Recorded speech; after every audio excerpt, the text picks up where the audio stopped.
Welcome to Peel and Reveal, the podcast where we share stories about joy, purpose and self-discovery. I'm Annelie, and in this episode I'm talking with Peder Fjällström, co-founder and CTO of Nysnö, a company advancing psychedelic-assisted therapy in Sweden. Peder has a broad background in media, marketing, digital agencies and startups. Alongside his work at Nysnö, he is also the co-founder and creative technical director at Try New Things, an innovation company focusing on pushing creative and technical boundaries. And he also produces the Nysnö podcast. When he's not working on innovative projects, Peder enjoys life on a farm outside of Skellefteå with his family, where they are surrounded by animals and nature. Let's dive in. Welcome, Peder. Thank you so much. I'm so happy to have you here. We had a introduction call a few weeks back, and we realized that we had quite a few things in common. Yeah, it was scary. A mutual friend introduced us, and it's like, yeah, we were completing each other's sentences. And, yeah, we're both from the north of Sweden. We have both been kind of in the same digital scene here in Stockholm, and had some psychedelic experiences, both of us, and so forth. So I'm super much looking forward to this conversation. But I want to start like way before this. I want to start from when you were a kid. Like, tell me about growing up. Who was little Peder? Oh, that's yeah. So I kind of grew up alone. I had an older sibling, but she was way older, so we didn't have much of a relationship, like kid-wise. Mm-hmm. In a kind of messy situation, like in the north. I'm from Skellefteå, north of Sweden, and I know that my parents loved me and everything, but they were kind of incapable of handling themselves in a proper way. Like some abuse between them and alcohol, and I really wanted to get out of that. Like that was the main driver from, I don't know, when I was 12 at least. Wow. Just getting away from that into whatever. What that did was push me into various things that helped me grow as a person very quickly. Mm-hmm. I got involved in the local radio station in Skellefteå. And I don't know, I was 14 maybe. I got a key to the studio and was kind of producing radio for various organizations. Really? At 14? Yeah, at 14. I started my own first company when I was 16, which was renting out audio equipment and DJ equipment, and DJing a little bit. It was also great because getting some money so I could move out quick. And then when I was 15 or 16, I moved out together with my girlfriend, who was older and had a job. Perfect. Yeah, it was perfect. So that's, I think that is like something that I worked with a lot the last few years, like coming to terms with that side of myself, and like just not having that be a burden, but actually see that there was some light in it, and it gave me so much. Like it's not I don't want to give this to my kids, but I can really appreciate like the stuff that it gave me, which is entrepreneurship, ability to connect with people, like because that was what helped me when I was little. Like I could connect with others, and some bad sides as well. A little bit of like insecure attachment style, maybe. Thinking that rules don't apply is something that I still think. Like, rules don't really apply to me. I can make up whatever. Awesome. As long as no one is harmed by it. But sometimes people are, and I can't see it until afterwards. And that's something that me and my wife are talking a lot about. But this is maybe something. Maybe rules are there for a reason. Like that's the kind of way. But okay, so you walked us through here. You kind of wanted to leave home from a very early age. You became very entrepreneurial. How much would you say that like the entrepreneurial side was like the drive away, and how much was just you as a person? Like, do you have a guess? That is very hard to say. I think it just like when my drive was to get away, basically. And when I did that, it had to be in situations where those kind of traits were being rewarded, and rewards are awesome. The brain loves rewards.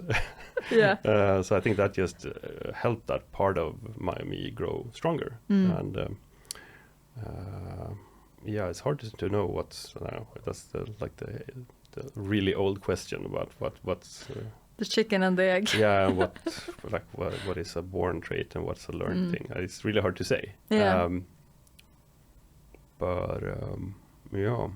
I think that time in Skellefteå as well was a great time for that. It was early 90s. I'm born in 1977, so that was end of 80s, early 90s, and it was like the pop scene in Skellefteå was booming. We had Monodice and This Perfect Day and these kind of bands that were playing outside Skellefteå, even in London and like New York, and like it was a booming indie pop scene. Yeah. Was like you could choose 3 paths at the moment. At that time, you could choose either music or church or hockey. That was the 3 things, like nothing in between. Okay. And I chose music, so I got involved with setting up Trästockfestivalen, the festival in Skellefteå for like when I was super young. Yeah. That thing. Got into audio and media that way. Yeah. So it was a good time. I felt like when there's like a forward movement, there's always like somewhere you can fit in. Like, as a kid, like I can tag along this and then kind of learn how it's done and then make a name for myself. Yeah, definitely. It's interesting though, because like, I mean, you talk now at least about it as a, kind of a positive thing, what happened to you, which kind of made you get into this or dare to do it or like had to do it. But it's interesting also if we look at like how many parents think about their kids now and like try to protect them from everything. And also, I don't know how I would react if a 13-year-old came and be like, hey, can I try to work with you? I would be like, have you asked your mom? Like, do you think it was another time, or do you think anyone could do it now in the same situation as you have? It seems like it's just another time. It's another paradigm we're living in now. And I do the same with my kids who are now 17 and 19. Like I mean, I spoil them so much, and my worst nightmare is them actually moving away at some point. But it's bound to happen eventually, obviously. But I think it's just a very different time. Yeah. And different situations for them too. Yeah. Yeah. If we continue the story and you come into your like 20s and early 30s and so forth, what happened with you then? So I was really lucky. In my ambitions of getting away, like that didn't stop just when I moved from home. So I was without a job when I was like 20 maybe in Skellefteå. I've gone to school for 1 year for education called multimedia, which is an awesome name for a first thing. And coincidentally, what we've decided to call this new thing that I'm working on, try new things. It's a multimedia studio. Nice. Nice. Anyway, so I for some reason, I don't know why, I saw an ad from MTV in London. They wanted a web developer or I think it was called webmaster back then. This was 98. Okay. And everything on the web was webmaster, I guess. There was only one role for everything internet related.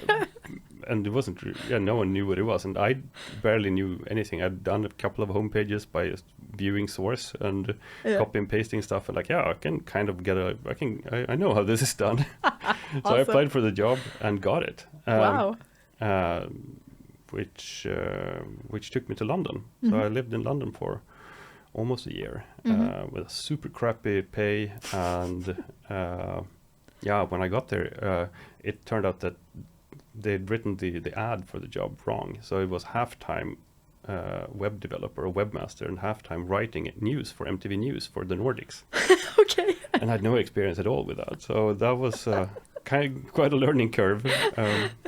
But MTV at that time was, in a sense, quite close to where the local radio was in Skellefteå, where I grew up. Like, no one really knew how things are done properly. So like, if people just make it up, a little bit like this cable in this podcasting studio that I'm looking at now, it's like, this is probably not exactly how it should look. It works. exactly. And that was very much the vibe of MTV at that time.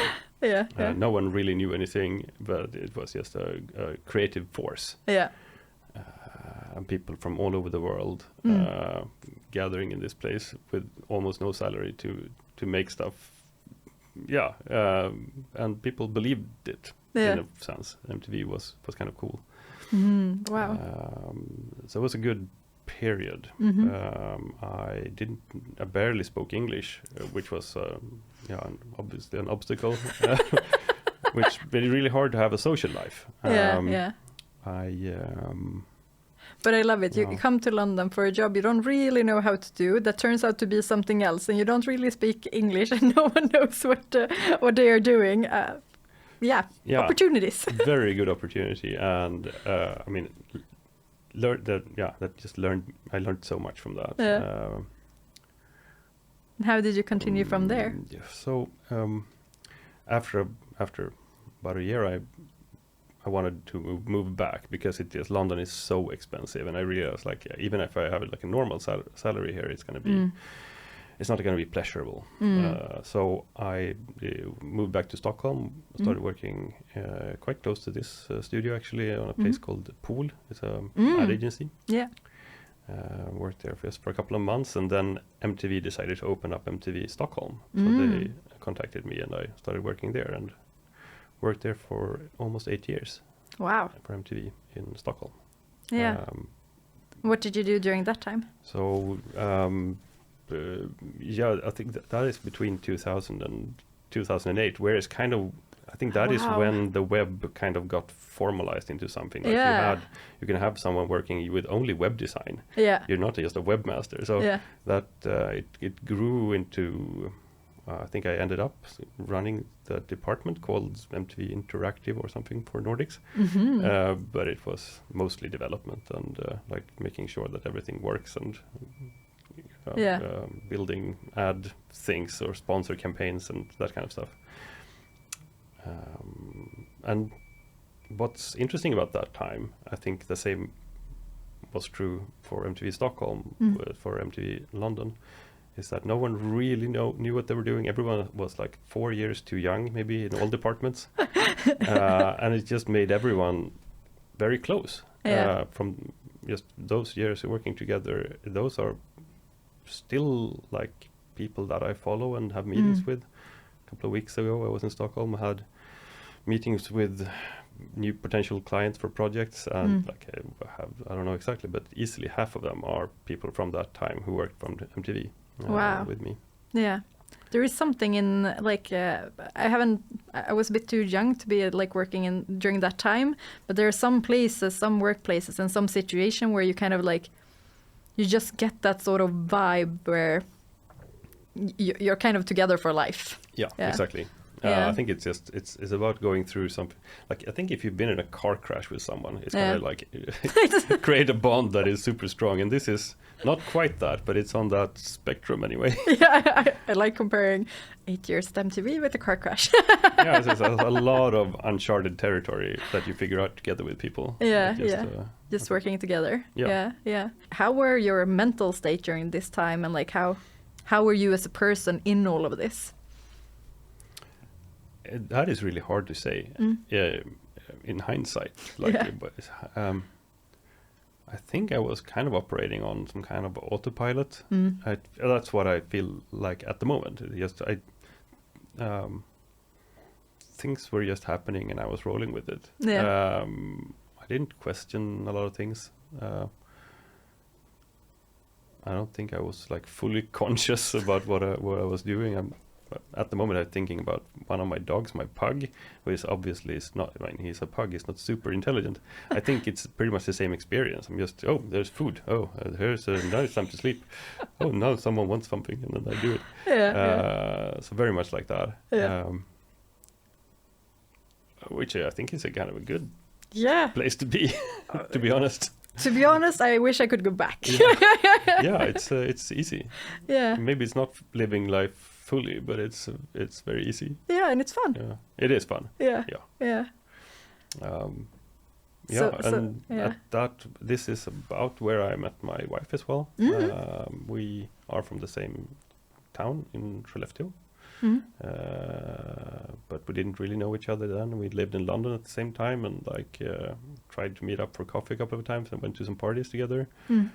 Nothing really happened. But then when I moved back to Stockholm, she did as well, and then we kind of became a couple. And that was now, that's 24 years ago. Wow. So that's quite a bit of time. Cool that you followed each other too. Yeah, it's like it's been, and I think that's just kept on going. Like now we follow each other not only geographically but also like in each other's ups and downs. And now you guys live in Skellefteå. When did you move back? We moved back. It's 2 years now. Anna's family farm, the where she and her grandparents and everyone grew up became available. No one wanted it in her siblings siblings or anything wanted it. So maybe we get that, and just it's a bit of land and a bit of forest, and maybe we should get change life a little bit. One thing I didn't knew at the time that was going to be like the biggest shift for me is I'm going to start by there's a feeling if you're in a library or like a silent place, like a school or something after hours, when they turn off like the fans, when you realize that it wasn't quiet, but now it's quiet. That's the feeling I have from moving to Skellefteå. Like there's no stress, because like there's no like economic pressure. Failing with anything would just mean more time with my chickens and my dogs. So that would be awesome. I'd love that. So like it's just a feeling that it's like freedom is kind of a big word, but it's just realizing that I wasn't really free before, but now I can do anything. Like there's no worst case scenario. And that is a privilege to be in that position. We wouldn't have that if we lived in Stockholm still. That's for sure. I think that makes me just more open to anything. And more creative, I would assume. Yeah, definitely. Like if there's no pressure to create anything, then I don't have to do it, and then I can start realizing that it's fun to create.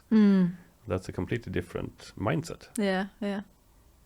Definitely. So that's just a really good place to be. I kind of want to get back into this too, but I'm curious if you want to share a bit, because we've kind of been hinting a bit on it, being a pug or just like running and being happy. But then you've started a few companies, and now you're also part of Nysnö. Can you share a little bit about that and what happened with you and like why you ended up joining them? Oh yeah, I'd love to. It's so I think if it's okay to go a little bit personal, please do. So when maybe 10 years ago, 8 to 10 years ago, both my parents died, and I didn't have a lot of contact with them the last the 5-7 years leading up to that, and thought that this I'm done with them. It's okay. It doesn't matter if they die. And they did, and I didn't really realize how much that affected me. I think losing a parent, even if the relationship is almost non-existent, it can trigger a lot of things. I think for me it got really existential. And you can fight or flight or freeze, and like depending on what kind of personality you are. And I thought I know now that I was in some kind of fight mode. I wanted to like live the life I know my dad never lived, because he was like a submissive, semi-alcoholic person. Like he'd missed so much. So I kind of wanted to take that back for him, like with myself, like okay, and now I'm gonna live for both of us. So I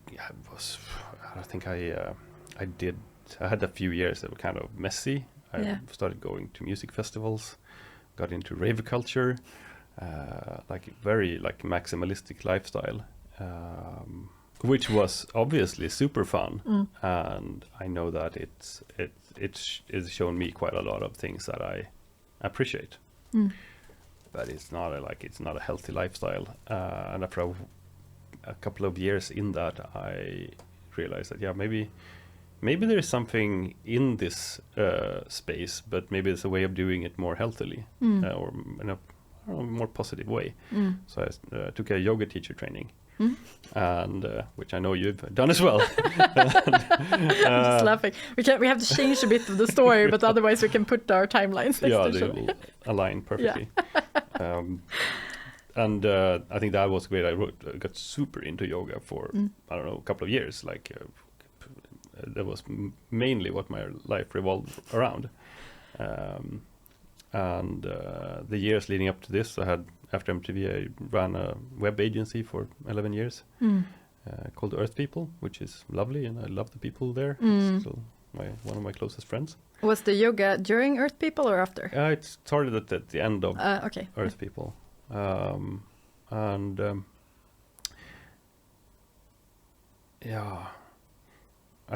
was a little bit of overlap of everything, like web agency, yoga, and rave culture. Yes. But in this kind of weird world that I was making up for myself, where all this seemed reasonable, I met a few people in the burner community on a festival. I met a guy named Johan, Philip, and Jesper, and we just kept in contact for some time. And after a while, they reached out because they had been working on an idea for a company. They are some of those people who started an organization called the Network for Psychedelic Science in Sweden.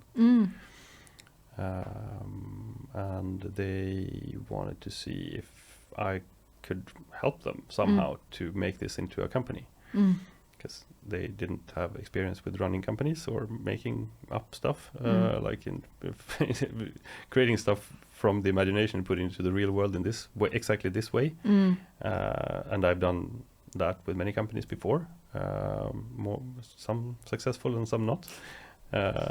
But still a little bit of experience, and with my background in like both development, branding, what's like a customer journey, like that kind of thing is very applicable in this thing. And they knew that I had my own psychedelic experiences as well. So we just started talking about how can this become something. And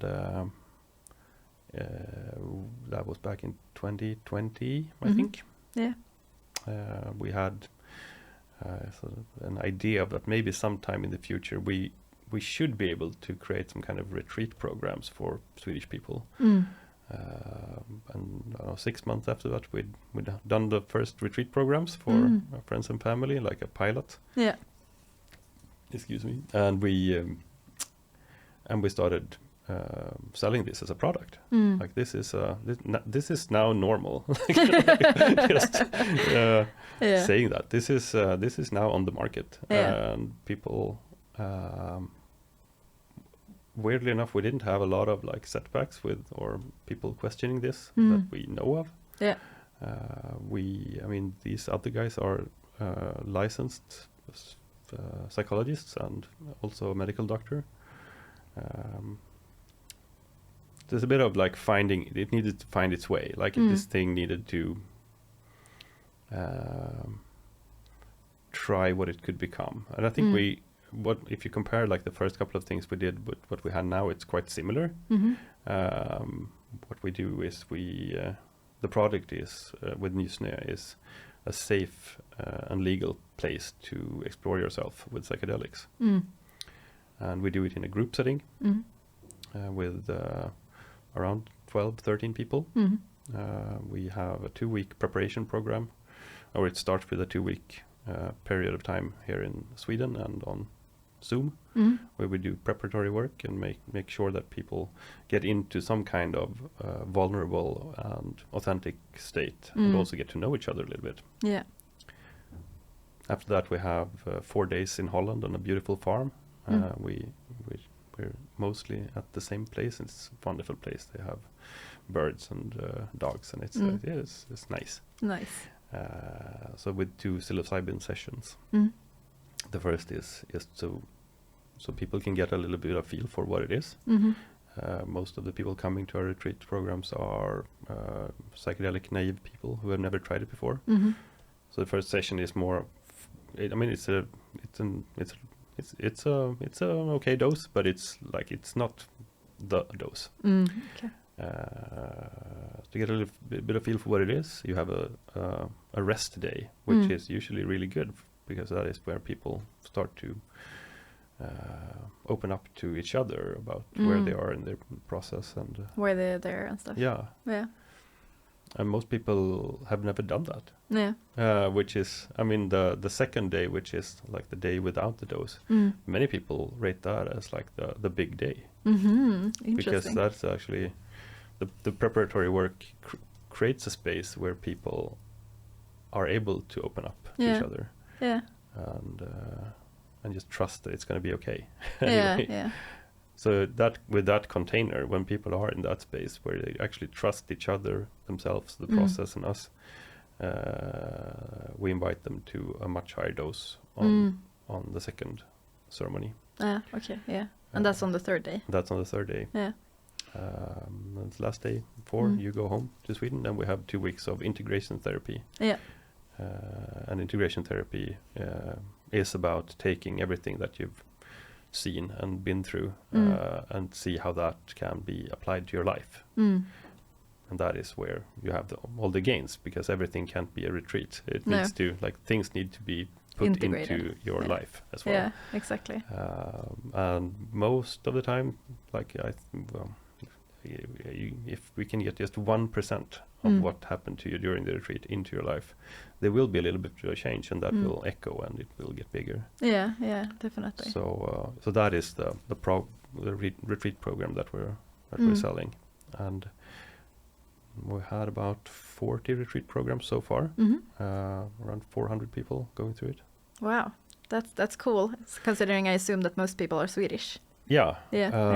So we've had a couple of international programs, mostly for practitioners, for people who think that they want to work with this in the future, in some capacity. Then we'll open it up to other countries as well. Nice. And I think for people, because you've been open now with that you have experienced psychedelics and maybe other substances as well, more from a leisure perspective, and then also more from a medical development perspective. I think many people who listen, and myself a few years back, didn't really understand that the substances could be both. So you have had the experience. Would you mind sharing a bit what happened with you with the substances on a personal level, if it's okay, when it was more from a leisure perspective versus on a more medical perspective? Yeah, it's so speaking very clearly about these things, which I don't mind. My first experience was with MDMA, so ecstasy, on a festival, and I had I haven't even smoked weed before. Alcohol as a normal person, as a normal Swede. Yeah, and I think that experience had the most effect. It showed me that things aren't as I thought they were. Things are much cooler. And it's like I think this is a thing, like the old Zelda game. Like if you have a flashlight on a map, you can see a little bit of the map. Yeah. But when you've been to that place, you know that the whole map exists. You can see the whole world. Yeah. So I think that what happened during this, now it sounds like I'm promoting everyone to do ecstasy, which I'm not, but that was what happened to me. It kind of showed me I'd lived in this tiny box, missed so much of human experience. And that was a recreational use. I had so much out of that moment. And how was life different after that compared to before? I think that opened up a whole world of messiness. Like I wanted to experience everything. You were not a pug anymore. No, exactly. And that was stressful for, I mean, relationships and like seeing me go through finding out everything was maybe not pretty. But all of my good friends stuck with me and my wife as well. So that's something I'm very thankful for. I'm fortunate for. Yes. Yeah. So that experience was a wow, and made me curious about more. Like what else have I missed in this space? So I tried mushroom once in a similar setting, kind of messy. Was not prepared for that. I think it's. I mean, set and setting is everything, and what I bring to the situation and where that situation takes place means so much for what happens, and especially with those kind of classic psychedelics like LSD and mushrooms. It's very important to be in a safe place. Yes. And supported, which maybe was not, but I still got the feeling that there's more here. So I explored that a little bit further in a better setting. But still for recreational use, or somewhere in between, I think. Yeah. Okay. And I think that opened me up to. I really don't like the word, but spirituality. Like at least the concept of awe, and realizing that. I mean, I think I've thought of myself as some kind of atheist all along. Yeah. But there are obviously things that aren't explained by science, like what is love, or what is where do we come from? That kind of thing. It's really hard to no one really knows that, and just learning to trust, not knowing, was something I took from that in that semi-therapeutic setting. And the first time I was in a completely therapeutic setting was with Nysnö when we did when we tried out the pilot for what the product was going to be. Yeah. And that was very powerful, and something completely different. It feels to me that just being in a place where it's okay to experience whatever, and knowing that someone will be here to help me put this thing together again. Yeah. It creates the foundation for letting go, and that happened to me. And I think what happened, the biggest revelation was to see the magic in having kids.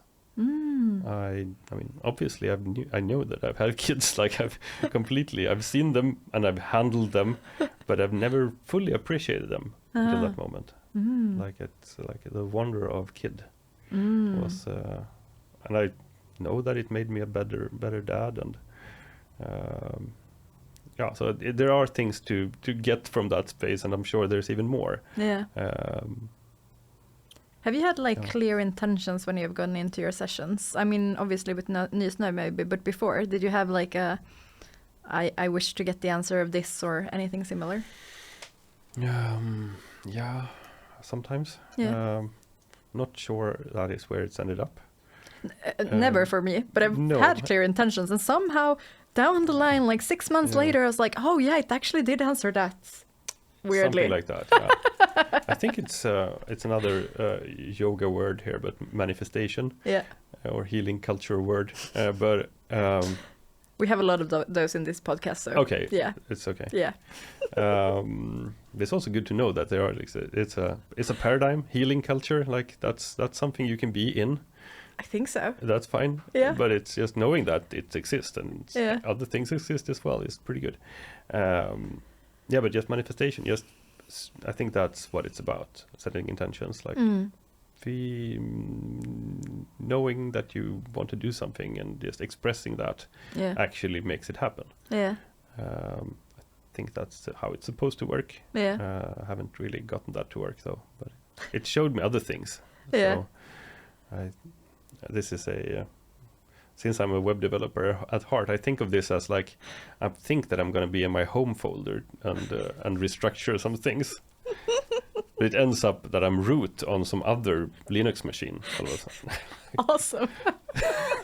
I like this. I don't know if everybody will understand that, but I love that. So in Windows terms, it would be, I think that I'm going to restructure my images in my documents, but it ends up with formatting the machine. It's more like that. Yeah. So my intention has always been like, they have been on my documents level, but what's happened has been much more foundational. Yeah, okay, yeah. Yeah, you never really know what is causing something, so you have to go deep. I actually, I won't, because we were supposed to have this conversation like 3 weeks ago or something, and we ended up meeting the day after randomly in Umeå, but you had a cold, so we couldn't do it. And I wondered, like, why does the universe want us to talk today? And I had had a trip this weekend in Amsterdam, so I was thinking, I was like, maybe that's why. I don't know still, but to kind of give kind of a fresh experience of a trip like this. Apparently, I'm not supposed to call it trip because that makes it seem recreational. I don't know a better word, so I'm using the word now. But I came in contact with a sorrow in myself that is related to not being able to accept being taken care of. And the fine line of this, or like the nuance of this that was so crazy, was that I could feel how old this was when I was crying, but I still couldn't like tie it to any memory or anything like that.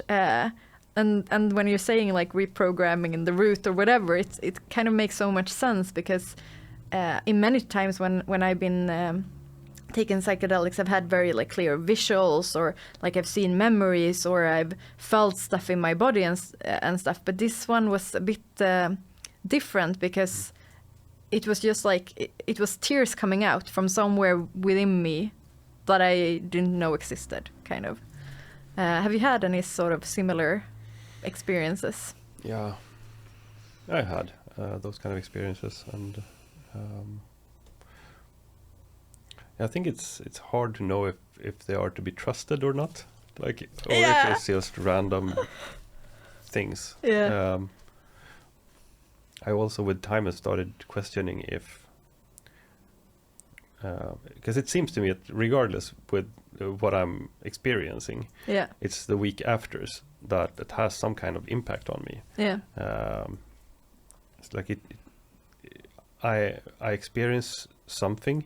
It puts me in an open state, and that open state just has some kind of effect on me. Interesting. But I mean, these things no one really knows. It needs to be studied much more. Or maybe we should just accept not knowing. Yeah, that would be fine as well. But how has your context outside your trip been afterwards, and how accepting is your relationships around this for you? Well, I think, I mean, for me, I don't have everyone around me that okay, I'll give people a little bit more context. My mom got very sick 3.5 years ago, and that started off so that's why I'm like, okay, his parents died. I see kind of the flow here, and so my context is similar in a way, but it has kind of shifted. So people I was closer to before, I'm less close to now, and people I wasn't close to before, I'm closer to now. So it's like it's moved a bit, but I've also been very open with everything.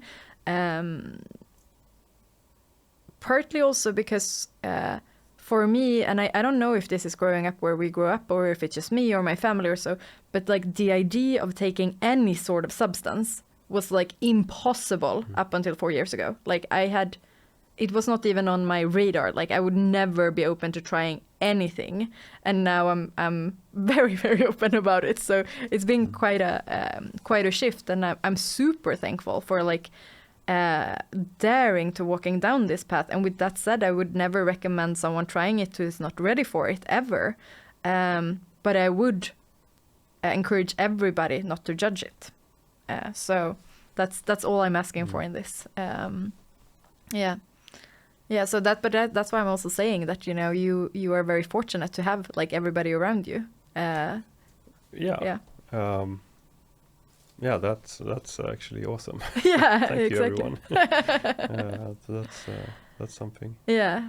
But if you look back, like, because we were touching on this a bit in the beginning, relating to like growing up in the situation you did, and then your parents dying, and then kind of getting into this, like, what is different between how you look at that now versus how you looked at that before? With that, with like your relationship with your parents, and so I had. I think let's see if this is also something that we share. It's after getting out of the rave world a little bit, I had the epiphany that I should become a therapist. Because I just love talking about this shit, and that should be fun. And decided to take like a preparatory year in a context called Humanova. So it's a psychosynthesis is the model that they're basing it on. And that's like a preparatory year, and then you can, after that, you can go on and become a therapist. And that year was so powerful for me, like on a personal level. I think everyone in the group came from the same background, like, I'm just going to do this here, a little quick here, it's going to be fine. And I think 2 out of 12 or 15, how many we were, just dropped out. Basically, I have so much shit to work with. like, I need to do this first. I need to take care of myself first. Wow. But that year was great, and I would. Well, I mean, I don't recommend psychedelics to everyone, but I do recommend psychotherapy and or psychosynthesis in particular. What is that for someone who doesn't know? It is it's a made up model about how the mind works. They stole a lot of stuff from Carl Jung in how the mind works. It's kind of a workshopy thing with it can be role play or meditation or dance, like it can be very different things just to get people to find stuff in themselves they didn't know was there. And I mean, we did a lot of exercises that really helped me. So it sounds like nothing, but was like we had an exercise where we bring 5 photos from whenever in life, like 5 old photos, and then we tell the story about this person in the photos to each other.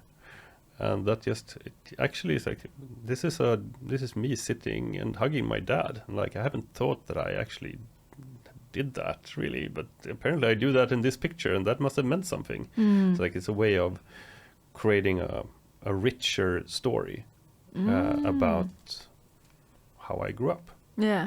Which has been really helpful, because I think I've just condensed it to 2 sentences over the years, just making that into like a huge world with like ups and downs and love and like sorrow and everything. It's just it gives me much more basis for who I am, and more freedom to move around. So that's one of the things in that, and the other is about like the higher self and aspirations. So so now you've been through that. What do you want to do next? Like, how are you going to put this to use? Like, what do you want to do with your life? So that was also fun. But what I love with that model, and I think that's important with most models, or every model should have this. So they have this picture of an egg, and there are different layers of the egg, and it's a whole thing, and then it says "not true" on it, just tiny letters on the side. This is just a model. It's not true. But if it's helpful for you to get where you want, it's actually good. But remember, the egg is just a model. It's not true. I think that's powerful. That's powerful. So do you think that like that like taking that year, did that give you more in relation to like your relationship to growing up than the sessions with the psychedelics? It's hard to say now, but they happened very much at the same time. Like me discovering psychedelics and doing this year. Okay. So all in all, that it feels like I lowered my pulse with 20 beats per minute or something. Like my shoulders are much more relaxed. Yeah. It's like I'm not running away anymore. It feels like I'm comfortable. Yeah, I love that way of putting it. I think I used to say that I was running towards stuff more than I was running away from stuff. But I feel that I am running less towards stuff now, and it's more present. And I guess it could be the same if you were running away from stuff and you like just start staying in the moment. Yeah. But how when was this in time in relationship to when you moved from Stockholm? This was 2019 or something, so maybe 3 years before I moved. Yeah.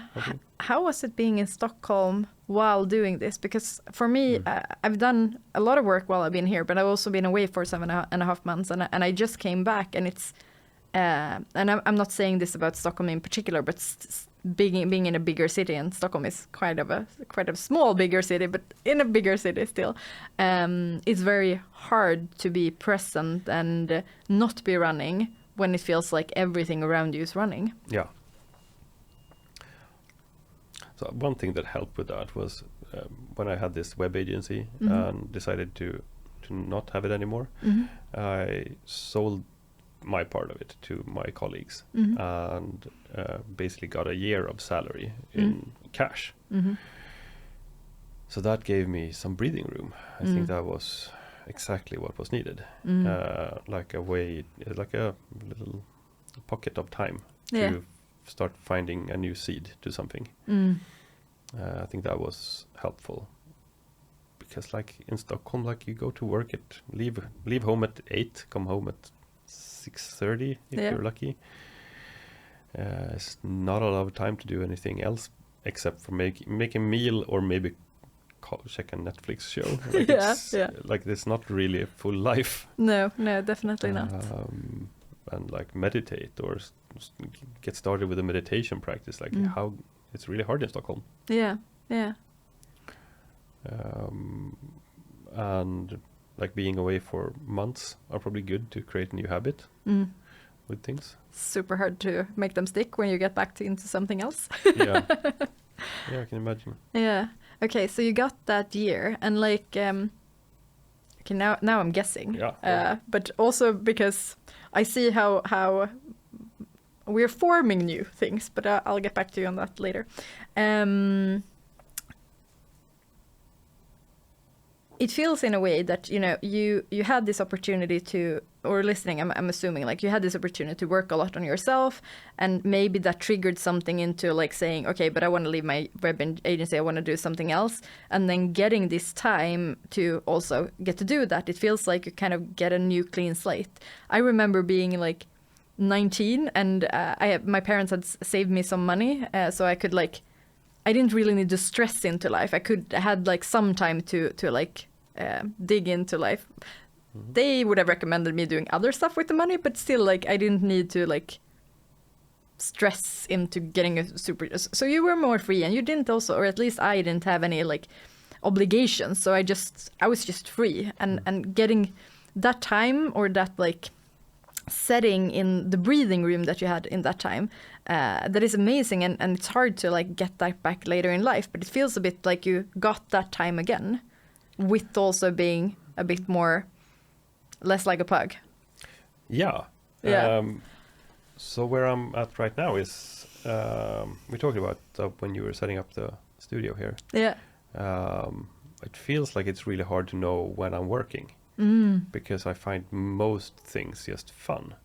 And when things are fun, it's not like I count the hours. I just do things until they're done, or till it's not fun anymore. So that's pretty much where I'm at, and that can mean that maybe I'm not going into the office on a Tuesday because I want to build a chicken house or something, because that brings more joy. And that kind of freedom is is new to me, Yeah. and I think that comes from not being a pug. Yeah. So it has some upsides as well. Yeah. I think. What would you describe you as now? If we have the pug that was at the MTV, like what are you now? Ooh. Are we talking dog breeds? I love dog breeds. I have a puppy that Peder just got to meet. So maybe that. Maybe I'm that puppy. Oh yeah. Just happy to be here. Yeah. Enjoying life more. Enjoying life much more. Yeah. So things that so this other company, Try New Things, that I've got. It's really a lovely bunch of people that I met up in Skellefteå who moved back or have moved there. One man is from the US, and it's like we share a common idea that everything is made up. Like, and if it's stuff is made up, we can just make stuff up ourselves. Like it's no big deal. Yeah. And we can just make up stuff until it makes sense to us. That also means like coming up with office rituals that we like. Yeah. Like what is a Monday meeting? Maybe that's going swimming together. That's something we do. We go swimming together on Mondays. Yeah. And every day we make lunch together in our kitchen. So we built a nice kitchen in our studio. Nice. So we We cook together. We cook together. Yeah. Because it's nice. Yeah. And it's a really good way of like having informal meetings and coming up with new ideas. Like when you do other things. Yeah. Just sitting by your computer and typing is like, it's not the way to create new things. No. But if you do something else, new things happen. And I think that's it's just a very free feeling. Like we're all free to just make up stuff. Yeah. And not being so respectful of all the things that already are made up. Because someone else made them up. Yeah. And that was maybe best at the situation when that happened. Yeah, I mean, exactly. Computers has been amazing, but when you sit by them for 10 hours a day, they are not that amazing anymore. No, exactly. Yeah. So I think that's a big aha moment for me, and it's just so fun to do it with other people who have the same worldview. Yeah. And are interested in philosophy and I think of everyone who work with me that we're all free. It's how do you determine free? Like we don't. I think we all. I mean, there's me. I'm one could call me a web developer. Maybe. There's one photographer. Yeah. There's one director, film director, and one strategy director. But it feels like we're all just doing whatever. Like it doesn't matter what kind of background we have. It's just we can do anything. It's just that we all have our separate toolbox or like mother tongue language. Basically, for me it's code. Yeah. For someone else it's pictures. Yeah. And for someone else it's words. Yeah. And together we can do whatever. Yeah. And sometimes I'm the project manager, and sometimes it's someone else. And I'm talking to the client, and someone is doing something else. Yeah. It's a freedom in how you see yourself. Yeah. And you're just basically having fun together. And basically just having fun together. Yeah. And sometimes we also get paid, which is awesome. Yeah. Yeah, but as you were into before, living in Skellefteå, I guess that's not the main drive anymore. Not really. Yeah. I mean, obviously we want to be able to go to Tuscany and drink wine as everyone else does, and that costs money. But it is cheaper and it's more time. Yeah. Strangely enough, I live in a village, 22 kilometers from the city center, maybe, where we have the studio, and it takes me 18 minutes to drive every morning. There's no queues. There's parking everywhere. It's like, so I can get like my work day. I have like 1.5 hours more time every day than I had when I lived in Stockholm. Yeah. That's a lot of time. Like if you add it up to a lifetime. Yeah, definitely.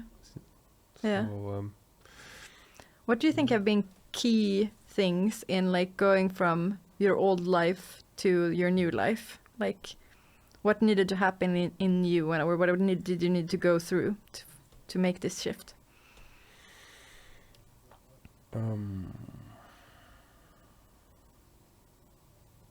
So I think, well, it's really hard to say.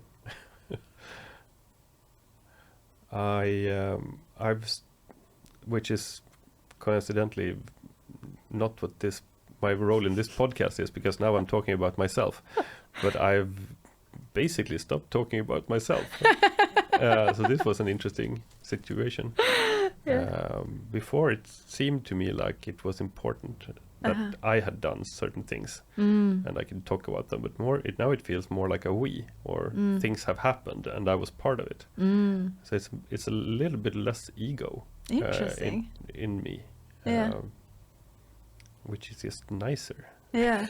Yeah.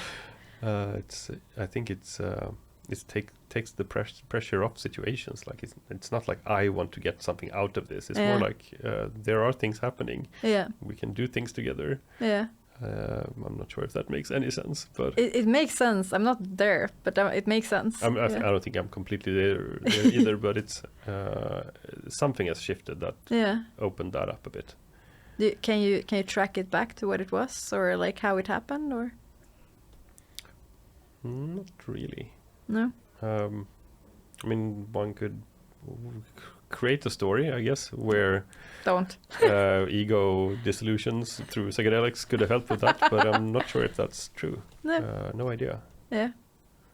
I think one part which came to me really late as well is just having kids and growing up, like realizing that it's not about you. Yeah. Kids are really good at making that obviously clear. Like puppies too.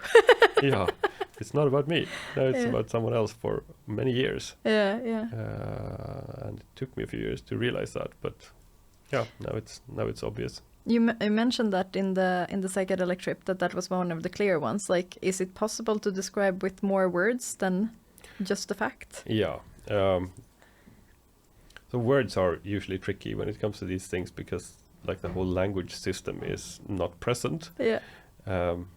But it took a very, very weird way to that place, which, like, I had a lot of resistance for some reason. I thought I was open. I had eaten so much mushrooms at this point, and it didn't seem like it was working. So I went outside, and I was kind of bothered with everyone else in the group was like crying and laughing, like, oh, I just want to be outside, watch the birds. Didn't really realize how far into the thing I was.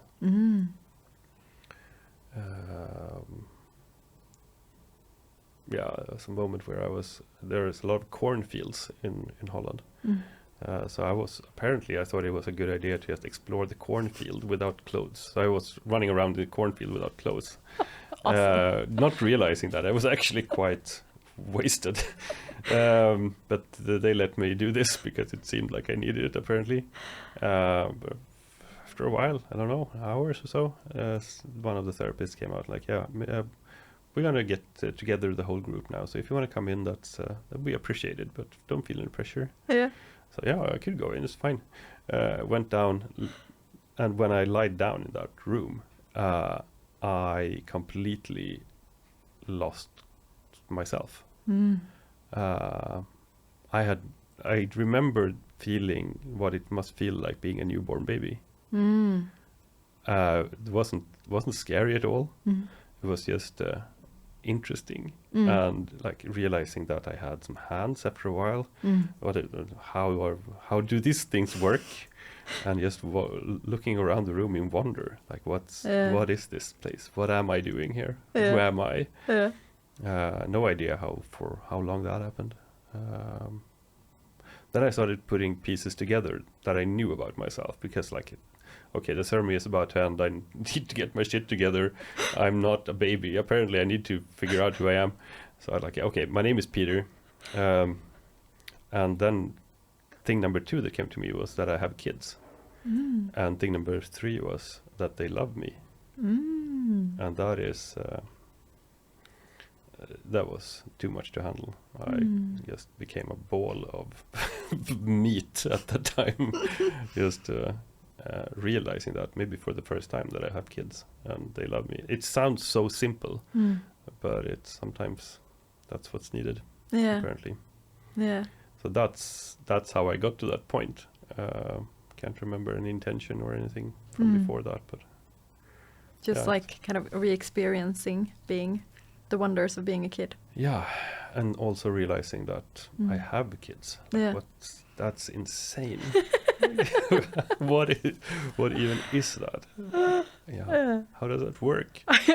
How old were your kids back? I don't know. I'm 14 or something. Oh wow! Yeah, cool. So quite old. Yeah. So old, quite old for having a dad who just realized he's a dad. No way. But it's better. Better than never. ever. Yeah. And also, I think like kind of using the pug analogy one more time. Like if you've been a pug, you just had kids and you just went with it, and nothing needs to be bad with that. It's just it's a different way of maybe relating to it. Yeah. So, but I find it funny when you describe this, because some of the things that have happened to me during both trips and being on yoga and like other stuff as well, like the things that are most valuable to me are often super simple. And when you tell them to another person, they're like, how can you not know that? And you're like, yeah, I should probably not talk about this. Yeah, that's the thing. It's like there's a reason why Beatles songs are called "All You Need Is Love." It's like, it's because they've also have gone down this road and figured it out. But it's very simple. Like, yeah, things are so simple. Yeah. All right. I think we're about to round things off, but I have a few like final questions. So the first one I tend to ask is, what should I have asked you about that I haven't asked you about?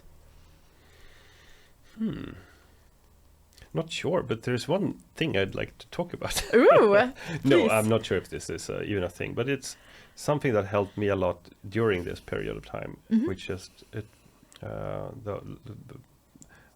made me go from messy and recreational, druggy basically, to a functioning person who feels freedom, was a group of people that I got together who apparently was in the same situation, much as we talked about now. Like things line up and like, we're apparently all going through this at the same time. Yeah.